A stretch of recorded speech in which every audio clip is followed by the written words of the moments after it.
Lamine Yamal, iko wapi heshima? Lamine Yamal, huna adabu ya mtoto. Lamine Yamal, miguu yako ina dhambi. Lamine, wewe ni wa kumchapa babu robo fainali kisha kumuua mjukuu nusu fainali. Lamine, umeuchapa uko mzima na mashabiki wao. Lamine, kauchapa uko wote wa mzee Ronaldo. Lamine, kala kuku na mayai yake. Lamine, kaleta utulivu duniani. Lamine, kazifuta ndoto za Ballon d'Or kwa Mbappe msimu huu. Lamine na Hispania yake wamepeleka maumivu kwenye ukoo wa mbuzi wa Ureno. Lamine na Hispania yake wamemkatili Kylian Mbappe, mjukuu wa Ronaldo. Mechi nzima hana shoot on target hata moja. Baada ya kutolewa kwa Ronaldo, mashabiki wake wakapeleka gundu malangoni mwa Ufaransa. Mashabiki wa mbuzi wamemponza Mbappe, walimbebesha majukumu mazito mtoto wa watu. Yani Messi ni wa kumpa Mbappe kweli? Zilikuwa dharau za aina yake.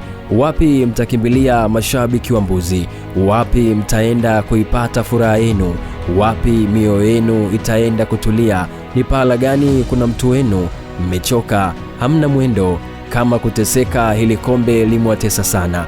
Kama kuumia, mmeumia sana. Mlimkosea nini Mungu? Mtaama hadi lini? Mtegemea cha ndugu hufa masikini. Wahenga walikuwa mbele ya muda. Mashabiki wa Ureno huko kwa mahama, mtajikuta mnakwenda kuishabikia Argentina. Mimi ni Steve Champion.